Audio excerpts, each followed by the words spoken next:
Good morning श्रावी. कुठे आहेस तू एवढे दिवस झालं? हा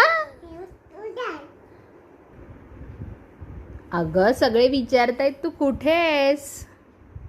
हल्ली काही दिसत नाही. बिझी झालीस का फेमस झालीस?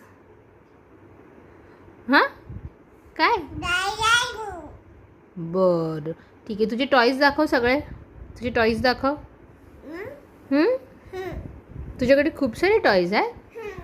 तुझी कॅट कुठे आहे? कॅट तुझ्याकडे कॅट आहे का? तुला आवडते कॅट?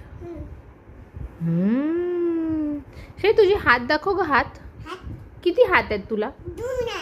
दोन आहेत. आणि कान किती आहेत तुला? कान दाखव मला तुझे दोन कान. दोन कान आहेत. आणि नाक किती आहे मग? नाक एकच आहे का नाक पण दोन आहे? ते नकोय मला. चल आता बाय कर मला. इकडे बघून कर ना बेटा.